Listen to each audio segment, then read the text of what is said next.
Selamat datang di YouTube channel Podcast Malam Kliwon.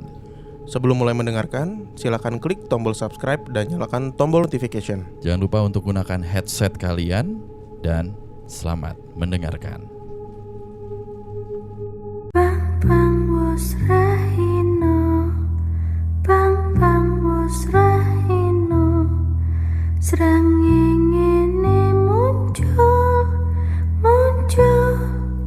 muncul, sunar sumambura.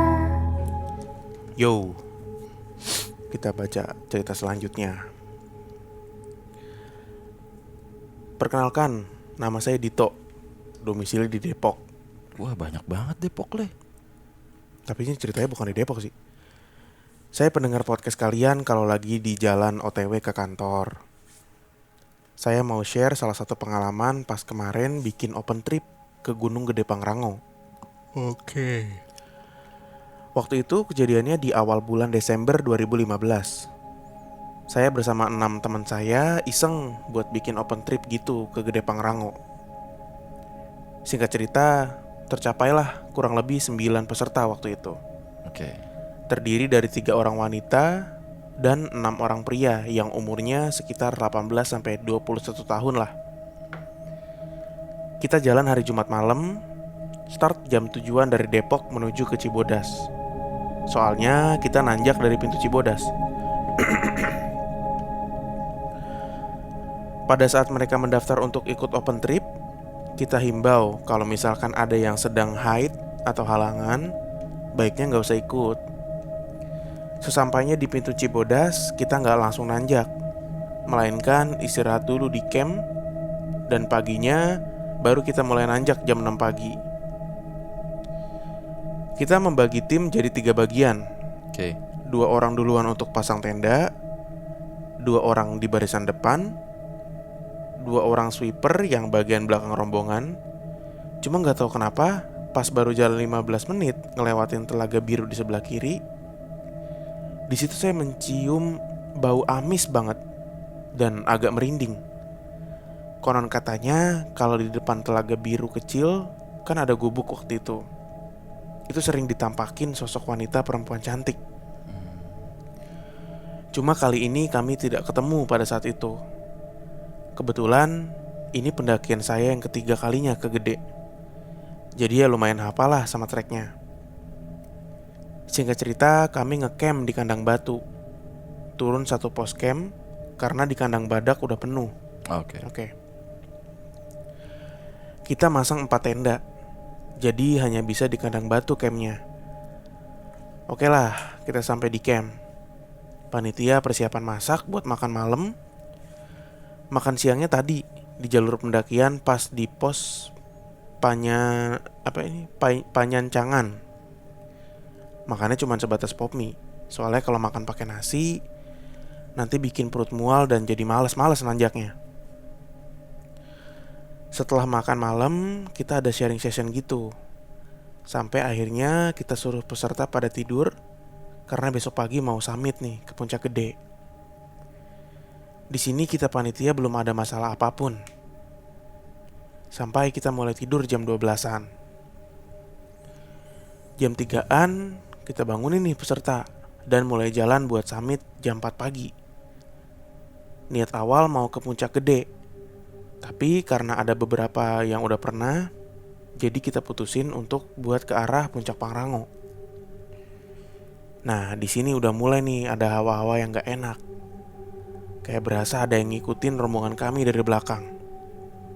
Cuma setelah saya nengok ke belakang gak ada apa-apa. Perjalanan menuju Puncak Pangrango itu kurang lebih hampir 3 jam. Oke. Di sini peserta mulai ada yang ingin buang air kecil.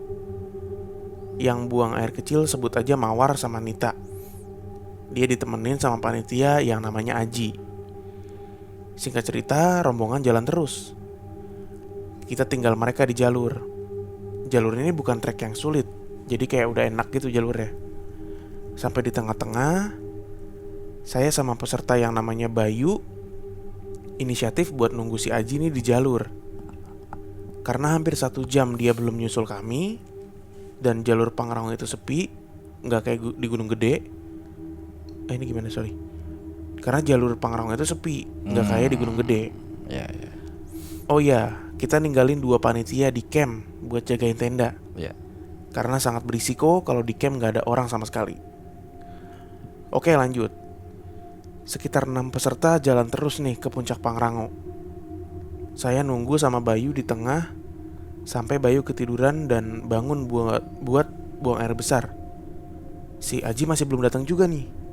Kita mulai panik dan kita mutusin buat turun ke bawah, nelusurin jalur lagi dong. Ketemulah sama teman kami yang di camp, sebut aja Buluk sama Jawa. Saya nanya nih ke Jawa, "Wak, ngapain lu kesini? Yang jagain camp siapa?" Dia jawab, "Perasaan gue gak enak dari tadi pagi. Pas gue lagi di depan tenda, lagi ngerokok sendiri, si Buluk masih tidur. Gue denger ada suara kuda lewat belakang tenda kita ke arah puncak. Udah tuh gue diemin aja. Gak lama 15 menitan, gue denger suara kuda lagi. Bukan cuma satu, tapi kayak pasukan berkuda. Ramai banget tuh ke arah puncak, kayak ngasih isyarat gitu. Langsung aja gue bangunin Buluk. Luk bangun, susul anak-anak ke atas yuk. Feeling gue gak enak nih. Pasti anak-anak kenapa-napa nih di atas." Terus saya tanya lagi nih ke Jawa, "Terus kok lo tahu kita ada di sini?" Si Jawa bilang, "Tadi gue dikasih tahu sama satu orang yang abis turun dari Pangrango. Katanya ada rombongan yang kehilangan temennya di atas. Langsung aja gue lari sama Buluk. Untung gue ketemu lu toh." Nah, saya respon nih ke si Jawa, "Lah, Wak, gak ada yang turun dari Pangrango dari tadi. Cuma kita doang di sini. Gak papasan juga." Si Jawa bingung. Kita berempat diem dong. Terus siapa coba yang tadi ngasih tahu? "Ya udahlah, yang penting gue udah ketemu lu. Biarin dah tadi siapa," kata si Jawa. Gue ngasih tahu nih ke Jawa kalau Aji sama Mawar dan Nita belum balik-balik dari nganter si Mawar buang air kecil. Udah 2 jam kan. Oke, kita berempat arah turun lagi nih sambil teriak-teriak manggil mereka bertiga. Akhirnya setelah setengah jam nongol nih mereka bertiga. Si Aji mukanya pucet sama bete. Gak biasanya nih si Aji kayak gitu. Saya tanya dong, "Lo kemana aja Ji? Kesasar?" Terus dia jawab, "Wah, hampir pindah dunia gua toh malah. Kalau gak banyak-banyak istighfar tadi, gila aja. Masa jalur yang gue laluin, jalur datar yang hampir luas banget, banyak daun-daun berserakan, gak ada pohon. Semestinya di gunung gitu." Gue tanya deh ke Mawar dan Nita, "Kalian ada yang lagi halangan ya?" Mereka jawab, "Iya, si Mawar yang lagi halangan hari pertama." Dengar jawaban itu kami langsung lemes. Pantesan aja lo tadi diputerin Ji, dan untung lo istighfar terus. Kalau enggak lo bisa jatuh ke jurang lo, bisa-bisa. Ya udah deh tuh, kita berdoa lagi semoga nggak ada hal apa-apa di atas. Kita jalan cepet nih ke atas, dan gue denger ada suara cewek teriak kenceng banget. Kita lari dong, dan ada salah satu dari rombongan kami yang kesurupan. Cewek, sebut aja namanya Mila. Saya tanya nih ke Miko nih, panitia juga, "Udah berapa lama Mila kesurupan?" Miko jawab, "Udah hampir 15 menitan, pas banget sampai ke Tugu Pangrango. Dia langsung diem, tiba-tiba nangis dan akhirnya sekarang teriak-teriak." Wah, paniklah kita semua. Mana gak ada orang lagi selain rombongan kita doang. Posisi saat itu kalau gak salah jam 8 pagi. Anjir, pagi-pagi ya. Udah tuh, kasih air minum, dibacain doa-doa segala macem. Sama si Jawa nih yang baca-bacain doa, karena dia lebih berani dan modal nekat aja sebenarnya. Sampai akhirnya Mila sadar lagi dan kita tanya dong, "Kamu lagi sakit Mil?" Terus dia jawab, "Enggak kak, cuma aku lagi halangan. Ini hari pertama." Wah, langsung lihat-lihatan dong gue, Buluk sama Jawa sama Bayu. Mau marah tapi ya gimana ya. Setelah itu kita turun ke Mandalawangi, yang jadi tempat langganan Suhogi kalau lagi pengen menyendiri. Emang gak seluas alun-alun Surya Kencana, tapi cukup tenang dan bersih banget. Setelah kelar menikmati alam di sana, foto-foto dan sharing session, kita kembali ke camp. Dan alhamdulillah nggak ada apa-apa di jalan. Sampai akhirnya di camp buat persiapan makan siang dan istirahat sebentar. Lalu jam 3 sore kita packing pulang. Target jam 4 sore kita jalan pulang. Ternyata molor, jam 5-an baru kita jalan turun. Karena yang lagi pada halangan ngerasain perut sakit yang gak biasa kata mereka. Oke lah, jam 5 mulai enakan, kita langsung jalan. Di sini saya barengan sama Bayu, Mawar, dan Nita buat jalan turun. Ada 2 kloter yang udah turun duluan. Saya kloter ketiga. Setelah lewatin air panas yang dari tebing gitu, kita ngedenger azan maghrib. Si Bayu dan Nita sholat dulu. Karena ada tempat yang cukup buat sholat, saya nemenin si Mawar nih yang gak sholat. Padahal emang saya lagi malas aja waktu itu. Ya. Oke, setelah kelar sholat, kita mulai jalan lagi. Jalur turunnya mulai gelap. Kita nyalain headlamp. Pas di jalan kita pulang, saya ngerasa ada yang lari-lari di samping pepohonan jalur saya turun. Seperti ngelewatin pohon-pohon gitu. Saya emang jarang ngelihat langsung, tapi beberapa kali dapat visual. Dan saya termasuk orang yang bodoh amat lah. Habis itu kok ada yang lari-lari nih dari sebelah kiri, tapi nggak ada, ngilang gitu. Sampai satu waktu apesnya kaki saya kayak ada yang nendang, dan akhirnya saya jatuh tuh di jalur. Carrier saya sampai kelempar ke bawah, tapi masih di jalur. Dan saya lihat kaki saya gede banget, bengkak di dekat mata kaki. Saya langsung lihat ke arah kanan. Di balik pepohonan tuh ada sosok gitu. Gak tahu apa tapi sosoknya. Perawakannya kayak masih muda, lusuh banget dan senyum ke saya. Mukanya jelas banget kelihatan, dan saya masih bisa inget sampai sekarang. Mukanya gak rusak, tapi matanya merah dan melotot ke arah si Mawar. Dalam hati saya bergumam gitu ya. Wah, dia nyium si Mawar yang lagi halangan nih.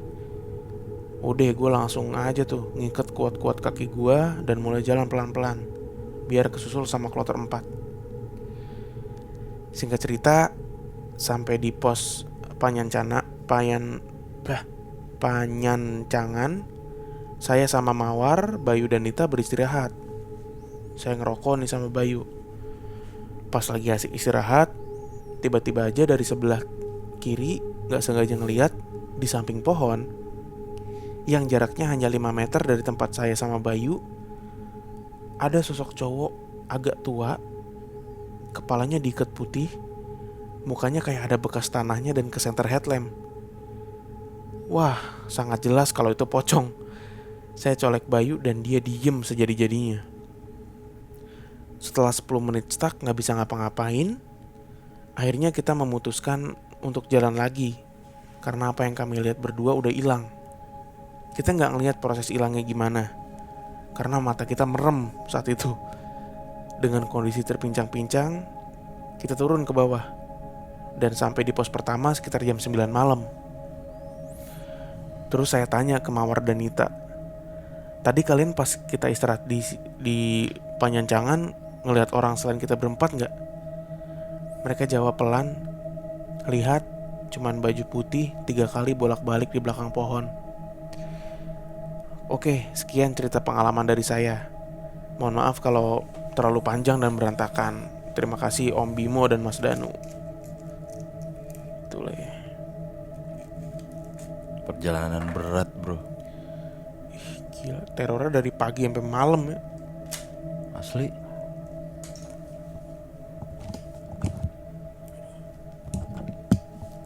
Tapi ya susah juga ya kalau misalnya kita lagi naik gunung, terus di tengah-tengah memang halangan, gimana ya? Iya, gak bisa disalahin juga sih. Iya kan? Emang udah jadi risiko perjalanan aja kalau kayak gitu sih. Tapi terornya gak kelar-kelar ini dari naik. Dari mau summit, dari mau muncak. Iya. Ya mungkin karena ada yang lagi head kali ya, jadi diincar gitu loh, Le. Itu kan katanya wangi ya, buat makhluk halus ya. Iya sih. Gunung tuh emang gila sih. Gue Baik-baik dari urutan-urutan dia pendakian terus turun tuh nge-recall gitu loh, Le. Memori anjir nih, yeah, gunung gede, iya, ada kandang badak, ada Surya Kencana, ada air terjun yang panas tuh. Terus lewat Cibodas. Dulu gue Cibodas buat turun. Oh. Gue naiknya dari Putri. Dia naiknya dari Cibodas ya. Cibodas. Turunnya di mana? Turunnya kayak balik lagi deh. Kalau gue itu Munggung gitu, Le. Iya. Dari Mangidi ini, buat teman-teman pasti tahu tuh Mangidi. Yang sering naik ke Gunung Gede. Ngeri juga Pangrango ya. Iya, tapi emang buat pemula ya ke situ ya. Gede Pangrango tuh. Medannya nggak berat. Sama Papandayan. Oh iya, Papandayan benar. Papandayan. Paling banter naik Kampung Melayu turun rambutan. Dia itu paling keringetan doang sama bau diesel.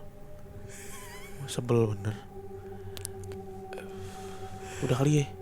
Perutku sakit, Le. Mau kenapa lu? Nggak tahu. Lah itu lagi hari pertama kali lu. Untung ada aku pemujamu. Iya, bisa Nice, aja. bener. Dadah.